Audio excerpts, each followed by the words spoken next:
versus Port Authority of New York and New Jersey, Mr. Kern, Your Honor. Kern. Mr. Kern. May it please the Court, Lawrence Kern for Maher Terminals Appellant. With the Court's permission, I'd like to reserve 5 minutes for rebuttal. That request will be granted. Thank you, Your Honor. Your Honors, this appeal calls on this Court to apply the Supreme Court's decision in Polar Tankers to enforce the tonnage clause against the Port Authority of New York and New Jersey. In Polar Tankers, the Supreme Court explained and taught us on what basis and what criteria the tonnage clause applies. And these criteria are present here. First is the imposition by a state entity, like it is by the Port Authority of New York and New Jersey here. Second, is it vessel related? That is, for the privilege of trading in a port. Vessel related? Vessel related. Doesn't it say vessel? Doesn't say vessel related, does it? The Supreme Court uses the term vessel related. But it's talking about the vessel, like its capacity, its mass, its number of passengers. It's talking about the vessel. Is it talking about a private entity like your client that's not a vessel? Yes, it is, Your Honor. And how so? The Supreme Court explained that the tonnage clause protects entities from both direct and indirect fees in the same way that it held that the passenger was subject to the protection of the tonnage clause in the passenger cases 165 years ago. And in Polar Tankers, the Supreme Court went out of its way to reaffirm that it stood firmly on the principle in the passenger cases. And there's nothing in your complaint that says that the fee that your client had to pay for those lease, that extra lease amount based on the cargo, has been passed on, quote unquote, to the vessel. There's nothing in the complaint that says that. And if there is, if you could tell me what paragraph I should be able to know that from. Yes, Your Honor. We alleged that the fees were passed on in multiple locations. They're set forth in our brief. But first, no, I'm not on your complaint, because that's the pleading that the district court judge had. So focusing on the complaint. Yes, Your Honor. Paragraph 25, paragraph 63, paragraph 75, paragraph 77. The complaint very specifically alleges a pass-on in multiple respects with respect to the fees that were levied upon Maher by the Port Authority. So if your theory is that if an entity who is working at the port has to pay a fee, and that entity passes on to the vessel, that makes the fee improper. Is that your position? No, Your Honor. Those are not the 4 criteria. The Supreme Court laid out 4 criteria. Is it imposed by a state entity? Is it vessel related? That is it for the purpose of trading in the port? Is it based on a factor related to tonnage? And is it excessive? Those are the 4 criteria. There's no doubt that we alleged these in the complaint. The court below didn't suggest otherwise. It didn't argue with us. When you say there's no doubt these are alleged in your complaint, in fact, your position is you didn't have to allege. You say now that you did, right? But your position in your briefing consistently is you didn't need to allege any pass-through because the fact that it was levied against you was in and of itself enough. Isn't that right? It's our position, Your Honor, that it's not necessary to allege a pass-through because the constitutional structure presumes the pass-through. That's what the tonnage clause is about. The tonnage clause is aiming to protect the pass-through to the goods, the inevitable pass-through to the goods that the Constitution presumes. That's exactly what the Supreme Court explained in the passenger cases. Why are passengers protected by the tonnage clause? Because the fee will inevitably reach the goods. And the same occurs here, where this is the only thing the Port Authority allows us to do at the terminal, is berth vessels and load and unload cargo, Your Honor. So my question to you is, your legal position is we didn't have to say anything about passing this charge on to our customers because the tonnage clause cases make it clear that as long as there's something happening that is varying in terms of a charge associated with the volume of the cargoes coming in, and other prerequisites you've noted, those other 3 things, then that's enough. That's sufficient for purposes of the allegations in the complaint, yes, Your Honor. Okay. No question about it. Now, the district court seemed to say that you didn't have standing. Your Honor, with all respect to the district court, we believe that the district court confused pleading with standing. We explained that in our briefs. And, we believe that plainly the complaint alleged that we are injured. We have to bear these excessive fees. We have to pay them. We're legally liable to the Port Authority to pay these fees. Additionally, the fees that we pay are excessive, and they're used by the Port Authority to subsidize our competitors, and so we suffer economic damage as a result. You know, I think that even though they inferred that you didn't have standing, they may have been talking about prudential standing as opposed to constitutional standing, and then they went on, the district court went on and decided the case on the merits. But here, don't you really have to allege that you have what's known as third-party standing? You didn't brief that, but isn't really the way in which you can effectively make this claim is to show that you have third-party standing for the vessels who are actually paying this additional throughout charge? Well, Your Honor, we believe that we've alleged facts sufficient to... It's called the throughput fee? So there are throughput rents, there are volume guarantees. Throughput. There's a cargo facility charge. There are multiple volumetric charges. Talk a little bit about, you didn't talk at all about third-party standing, and there is some law on that, and third-party standing says that you have to suffer injury. The plaintiff and third party have to have a close relationship, and the third party must face some obstacles that prevent it from pursuing its claim. So, focus on those last two. How is your relationship that close, and what are the obstacles from precluding the vessel owners from coming in and saying to the Port Authority, hey, that's an illegal tonnage fee.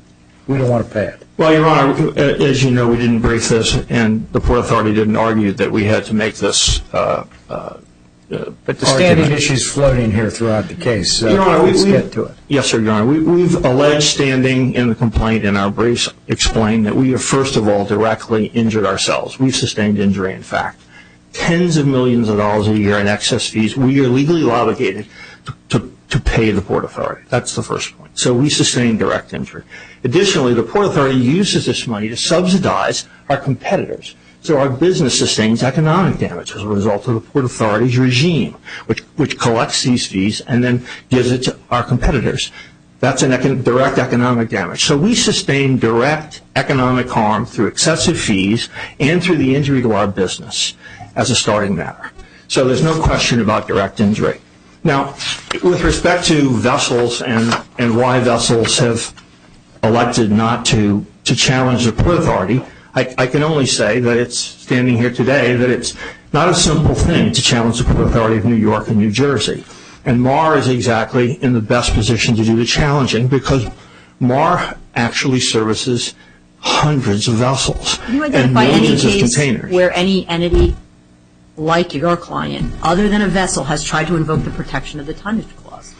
Well, Your Honor, of course, it all boils down to what you mean by like our client. Well, something that's not a vessel, or not a vessel owner, well, or not a passenger. So a private entity that provides service at the port, landside service at the port. Well, Your Honor, it depends how you read Alaska Riverways. Give me your best case that doesn't involve a thing that floats on water. Well, that allows you to invoke the tonnage clause. Give me your best case. I don't mean like facts. I mean like a case with a name and maybe a citation. Your Honor, we don't have any case in which a stevedore has brought a tonnage clause action.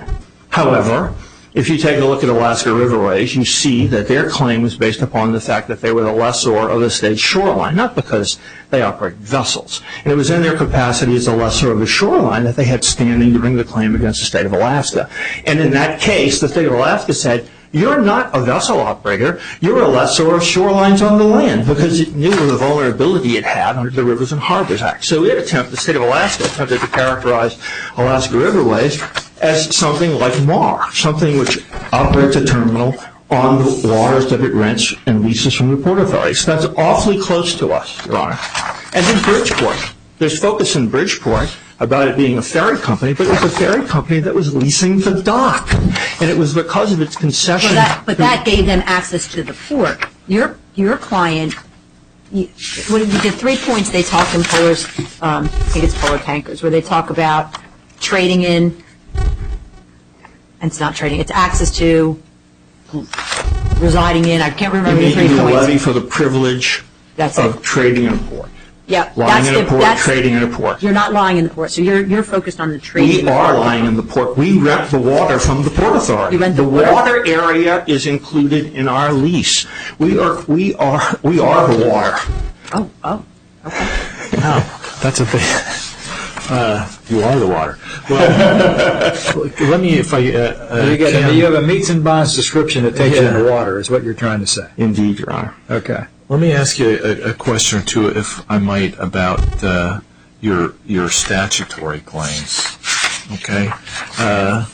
Unlike the tonnage clause, the statutory language seems to be specific in saying that it's collected from any vessel or watercraft or its passengers or crew. You'd acknowledge, wouldn't you, that that language goes beyond the tonnage clause, and in fact, your tonnage clause argument is very largely devoted to the point of saying the tonnage clause doesn't require that. It just requires somehow that the actions of the port authority hit the cargo, the importing and exporting. Am I correct about that? Your Honor, the question of the scope of the RHA vis-a-vis the tonnage clause is an interesting one. Courts that have discussed it have referred to it as a codification of both the tonnage clause and the commerce clause. And, so and the scope seems to it's be got added language, doesn't it? It does, Your Honor. And, for example, the language collected from is very interesting because that's exactly what the Port Authority does here. So it you're- collects the money from the vessel. So your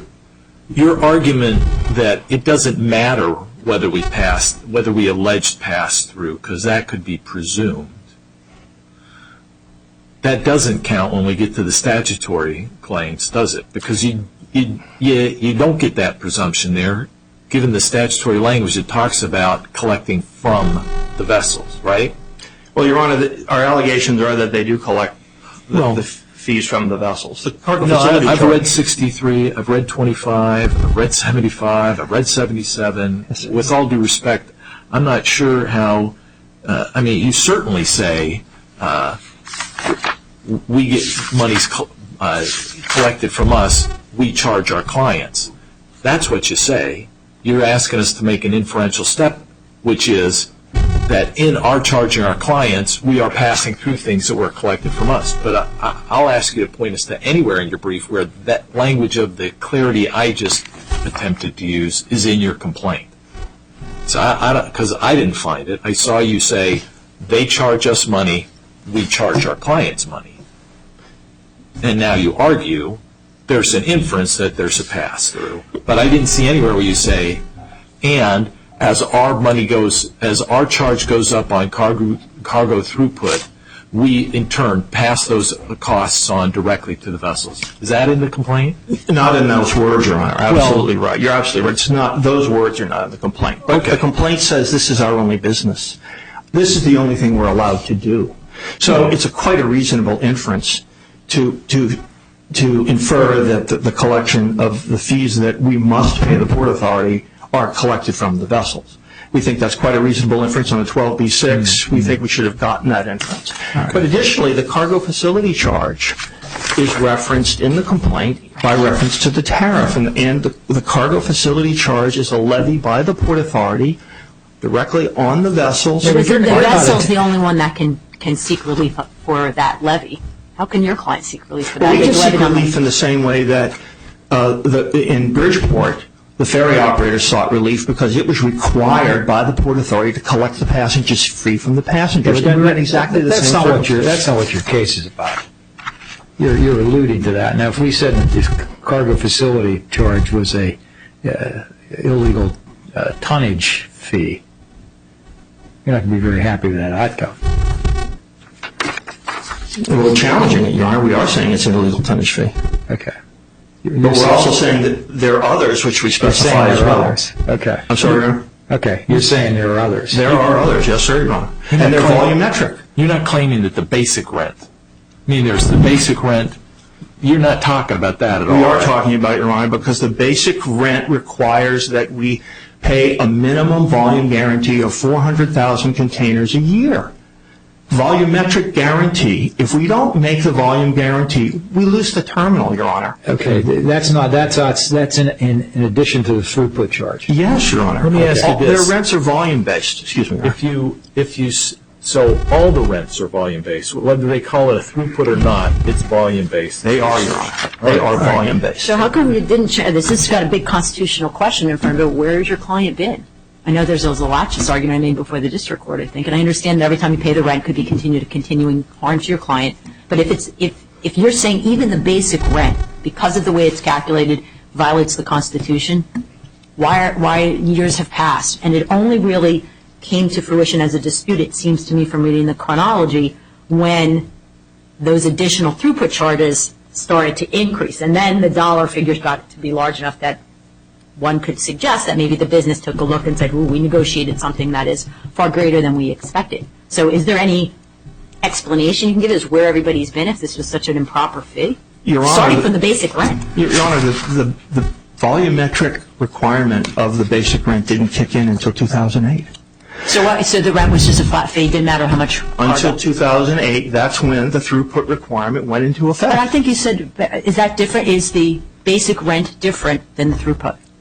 It is. The It is basic different, rent, right? Yes. Okay. Basic rent is based upon satisfying the volume guarantee for throughput. So you're saying that you didn't have any obligation to pay any dollars until 2008? No, I'm saying that the connection to the throughput, the volumetric, I'm with you on that. We're on the same page. kicked in 2008, Your Honor. I'm with you Even on on that. the basic. Yes, Your Honor, that's correct. All right, we'll have you, Mr. Kern, we'll have you back on rebuttal. Thank you, Your Honor. Mr. Isaacoff? Good morning, Your Honors. Peter Isaacoff of Weil, Gotchel, and Manges for the Port Authority of New York and New Jersey. And I guess a couple things that just need correction, just right from the outset. First of all, the base rent is not volumetric. It is a per acre rent. It is fixed. It started at $39,000 an acre from day one on October 1, 2000, and is subject to a 2% escalator. I don't understand how that's volumetric based. There is also a terminal guarantee which requires a certain level of activity, but that has nothing to do with how the rent is calibrated with respect to base rent. But let me just start by saying that this is a case about negotiated rental payments by a landside stevedoring business pursuant to a negotiated lease. Right, we've read your briefing and have an understanding of your position. What I'd like you to do is to meet some of the arguments that have been made by your opponent. First and foremost, the argument that they have made, which is it doesn't advance the argument for you to say they're stevedores, they're not a vessel, because ship's captains aren't vessels, supercargos aren't vessels, passengers aren't vessels. In all these instances, the Supreme Court has been plain in saying they don't care whether you get at the tonnage directly or indirectly through these other vehicles, so stevedores should be no different. What's wrong with that argument that you've just found one other indirect route, like other indirect routes which have been roundly rejected? Okay. Well, first of all, let's go back to what the tonnage clause says and what it prohibits, and what has been held to prohibit, and it not just based on the language alone, but on 225 years of Supreme Court history. It is a tax or a duty that is imposed by a governmental entity on a vessel for entering or trading in a port. And let me just break it apart just for one second. Well, the clause doesn't really use the word vessel. No, but tonnage is directly That's referred the to vessels, understanding. and every single Supreme Court case that they cite talks about vessels, whether it's Polar Tankers or Clyde Mallory or the passenger case. All of them are very much focused on vessels because the tonnage clause was adopted at the Constitutional Convention because they were concerned that this might be an end run around the import-export clause, and this is what they chose. Mr. Isaacoff, I'm hoping to get you to come to my question. My question is, we've got the background. We've read it. We understand it. Their assertion, and this is what I want you to meet head on, their assertion is a stevedoring company stands in exactly the same position as a supercargo or a ship's captain or a passenger, in the sense that once a governmental authority like the Port Authority decides it's going to hit us with a volumetric charge, they are effectively going after the tonnage. All right. And that is a violation of the tonnage clause. I need you to meet that argument. All right. First and foremost, that goes well outside 225 years of litigated history. I understand that indirect can mean indirect, and the question is there any limit to it? Okay, and so I appreciate that there is no case that has specifically held in a stevedoring context. Stevedores are outside the purview of the tonnage clause because nobody has ever thought that they possibly could be within it. Well, but I'm not sure, when you say nobody ever thought that, I'm not sure that nobody ever thought that, but whether anybody thought of it before or not, that's the argument we're given, and I'm trying to get you to respond to this specific argument that there's no logical difference between a Supreme Court case that says you can't charge the ship's captain, you can't charge the supercargo, you can't charge the passengers. There's no logical difference between those cases and you can't charge the stevedore. I'm trying to get you to say, what is the logical difference? Don't take me back 225 years. Talk to me about the logic of that position, please. All right. First of all, and there are several elements to a tonnage clause violation. I want to talk about them because it's going to be relevant to why it doesn't apply here. Okay?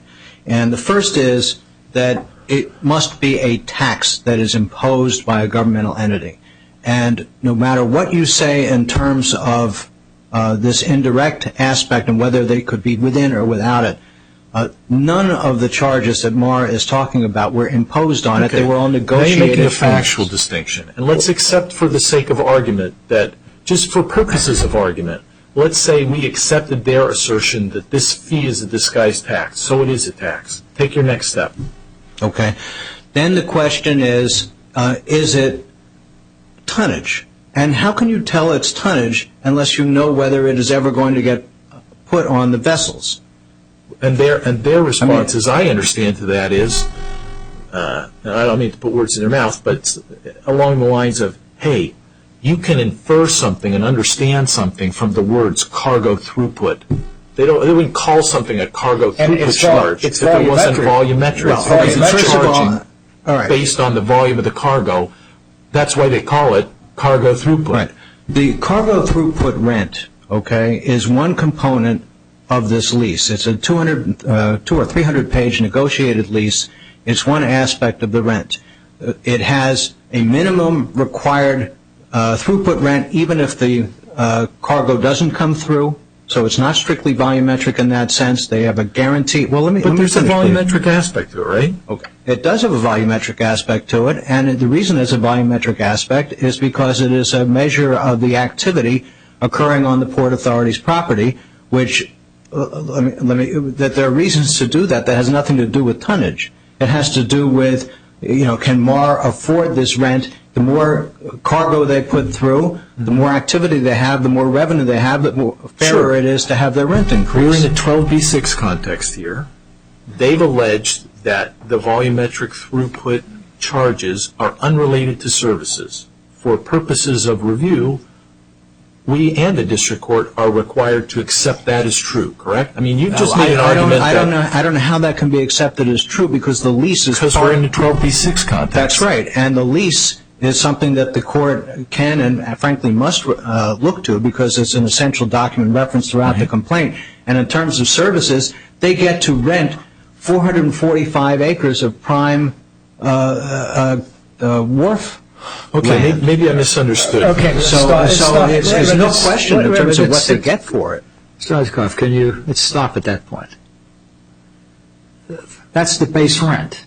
Okay, it's a complex lease. There's a base rent provision. But this throughput charge, which Judge Jordan has said, and you agree, is volumetric. To some extent, yes. And doesn't go to the cost of operating the facility. It goes to the amount of tonnage that's being brought in on that vessel. Well, there's two different ways you could run a lease like this. You could either make it all, or several. You could make it either all just pure acreage and you multiply it. You could make it all volumetric. This is a combination, and if for some reason the parties had decided, let's not do any kind of a throughput rent, then they inevitably would have had a higher per acre Okay, rent. but that's not what we have here. Right. I mean, you can come up with counterfactuals, but we got to deal with the factual we've got. The factual we've got is you've got something beyond the basic rental charge, a cargo throughput charge, which is volumetric at least in part in nature, and as to which you charge them increasing amounts of money, which they allege are unrelated to the service levels provided to them. So it doesn't advance your argument to say they're getting something for this, because that's a factual question, which at this stage we can't answer except to say we accept the assertion made in the complaint that that's not so. It's purely a volumetric charge for which they're not receiving additional services. So accepting that that's true, take us the next step. Why is this not like the other cases where the courts said you can't do it indirectly? Because the other cases, when you say you can't do it indirectly, they are so directly involved with the vessel itself, the passengers that are on the vessel. Alaska Riverways, which Mr. Kern referred to, was a tour operator running vessels on the river. You're talking about the supercargo. That is an officer that is in charge of the cargo that is on the ship. The vessel owner, what could be more of that? It's just saying that you can't go slightly to one side. The stevedore says, and what could be more related to the cargo than me? I'm the one who's working right there at the berth, taking the cargo off the ship. I'm unloading the cargo. I'm as directly related to the cargo as you can get, except being in the cargo bin, a container itself. I'm putting stuff in, I'm taking it off. That's my job. But the stevedore is not being taxed for the privilege of entering or lying in port, and that's what the tonnage clause prohibits. Yeah, but the stevedore in this case is saying they are indirectly making that happen, because indirectly the charges we're getting that are volumetric are presumed and certainly will be passed through to the people who are lying in port. That's the nature of the argument I understand them to be making. Well, I understand that they've made that argument, but as Your Honor correctly pointed out in questioning Mr. Kern, they do not allege that in the complaint, because it's obviously not true, or they would have. It's not true. Actually, when you say it's not true, it's not alleged.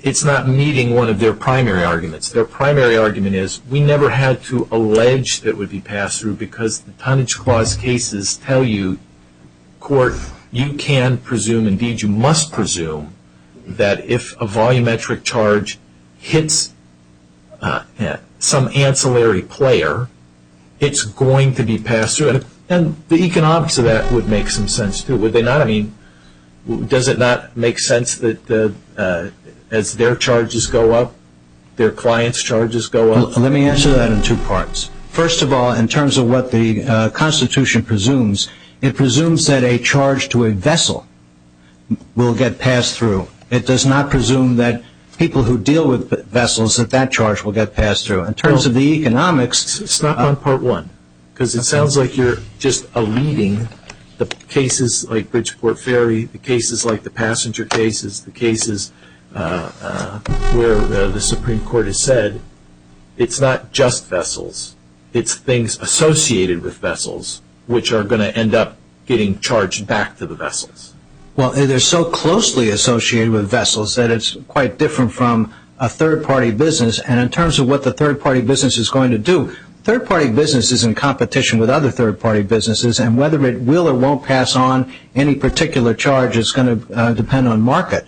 And they don't allege it because it's not how they operate their business. If they pass through the throughput, then you would have seen, something which they could have alleged if it was true, that in 2008 when they started paying it, here's this surcharge for the throughput rent we're suddenly being obliged to pay. If it was true that they did that, you would have seen that in the complaint, and you don't see it in the complaint because it's It's not true. So if let's say this lease did not calibrate the additional fee based upon cargo, just had a flat amount that changed over time, which is an extra surcharge. We don't calibrate it to cargo. If it had just been some kind of an escalator. Something like that. Would it be your view then the stevedore couldn't come in here and say that violates the tonnage clause because we, stevedore, decided to pass it through because it's not correlated to anything related to the vessel? Well, we certainly would say it doesn't violate the tonnage clause. I mean, So you're understanding your adversary's best argument is this is a problem under the tonnage clause because the way the dollar amount is calculated is based upon the volume of cargo? Well, that's certainly the point that they emphasize now in their briefing. But let me talk 1 second about the cargo facility charge, which Mr. Kern throws in here as if they pay it, which they don't, as if they had argued this to the district judge, which they didn't. It is alluded to only in the most tangential possible way in paragraph 25 of the complaint, where they cite the tariff, which incidentally was not made part of the record in the district court, is before the court on appeal. In no place in their opposition to our motion to dismiss before Judge McNulty did they raise anything about the cargo facility charge. They now raise it and say that they're injured because they have an administrative job collecting it and this collection burden is falling on them. They don't allege that in the complaint either. If you look at page, I believe it's 15 of their reply brief, they refer to paragraph 3 of the complaint. I would ask the court to read paragraph 3 and see whether it's saying they're complaining of their own levying and collection burden. So I didn't want to let today pass without that. Can you turn to your own brief at page 28? 28, Your Honor? Yeah, note 16, where you give us an example of why Maher Terminal's theory is unworkable and limitless, an example of electricity expenses. And I thought that was actually a helpful idea to work with to see if there's some difference here. Isn't there a distinction to be made because electricity usage would go up as you need to use more power, and so naturally there would be increased electrical charges. It would be related to the level of services, in other words. Their argument is the tonnage charge goes up, or the rental charge goes up on a cargo throughput basis, not because we were using any more services from the Port Authority. In fact, they explicitly deny that in the complaint, but simply because the volume has increased. By your own example, isn't there a limiting principle there? Isn't there a distinction there? Well, Your Honor, with all respect, I think that cuts out a lot of what the elements of the tonnage clause violation would require, and it reduces it to I'm not disagreeing, and I haven't lost, please don't misunderstand me, Mr. Zikoff. I have not lost track of your arguments about it's a fee, it's not a tax, and other things you have noted. I'm just trying to get you to focus on the example you gave and try to put it on a par. In terms of the logic of, as more cargo goes through, are they receiving more services? As more cargo goes through, that cargo's got to go somewhere, and it's going to either go on rail or it's going to go on trucks that are on Port Authority property. So, if the Port Authority is responsible for servicing the berths and the waterways and so forth, obviously, as more cargo goes through, everybody in the port is going to be more busy. So in terms of the logic, it's pretty much the same as electricity. So in that sense, it's the same. But, what you have here is you have a private business that is perfectly free to charge its customers as much or as little as it wants. You could say that about a ferry operator, too, couldn't you? Well, if you're talking about Bridgeport, I believe that they were obliged, there was a fee on the ferry, and they were also obliged to collect from the passengers, and they also, in that case, in Bridgeport case, they did allege that they were damaged by that. Right. Okay, I'm with you. Okay. Thanks. Okay. All right, Mr. Isaacoff, your light is on. I thank you. We'll have Mr. Kern back on rebuttal.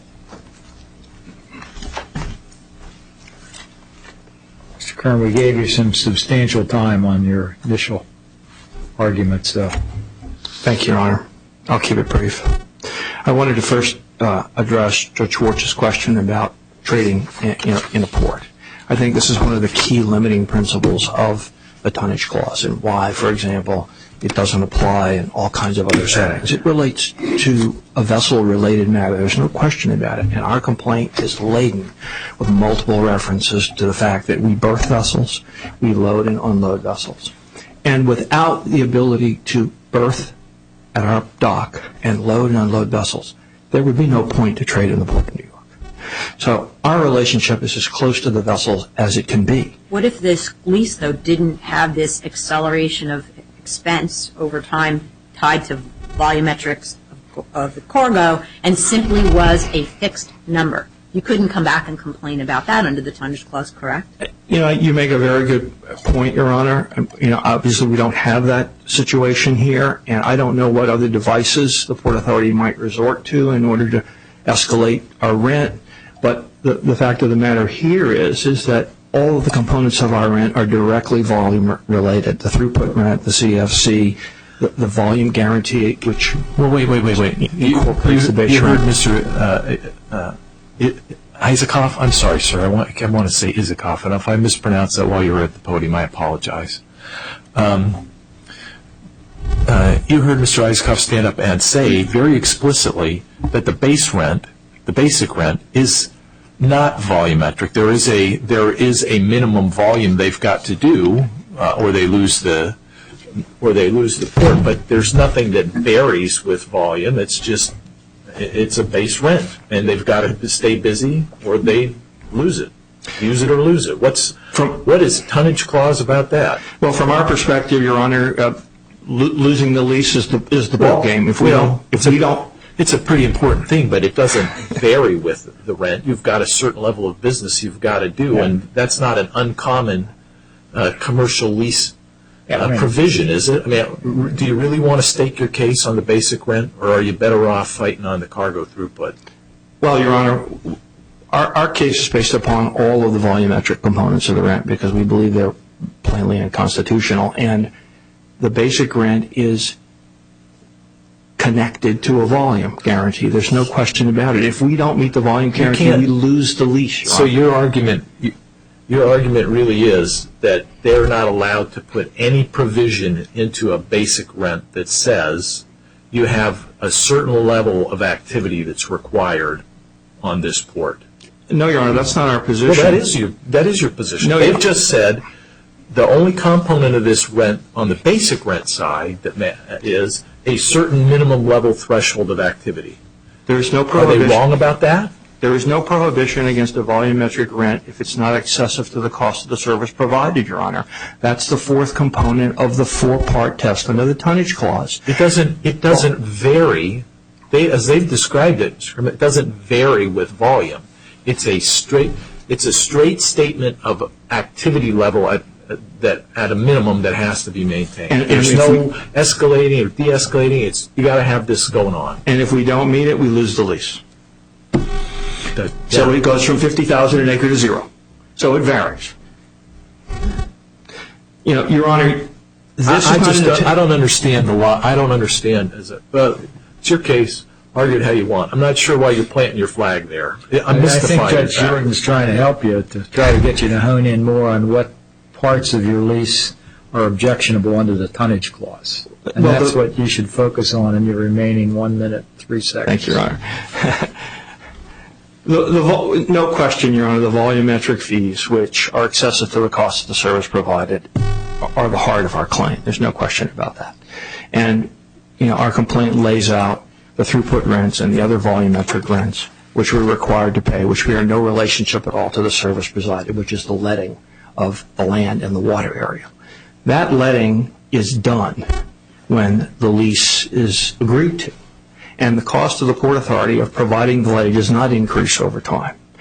But the Port Authority has imposed on Maher, through its monopoly power as a state entity, this regime which requires the fees to continue to escalate far beyond the cost of providing the letting. And it takes that profit, that surplus, and it subsidizes Maher's competitors. And through this mechanism, we are damaged. We are injured directly. This is not a third-party situation. We are a first party who's damaged. But the situation would be the same if it was not tied, from your point of view about injury, the situation would be the same if the increased expenses was not tied to cargo, right? No, the test requires that it has to be based on a factor related to tonnage. That's what the Supreme Court Right, said. so you wouldn't be here but for this volumetric component of the lease on a tonnage clause claim, correct? We believe that because the fees are based on a factor related to tonnage, the tonnage clause is implicated. No question. All right, Mr. Kern, we thank you for your Thank you very argument. much, We thank Ron. both counsel for their arguments, and we'll take what's a very interesting question under advisement.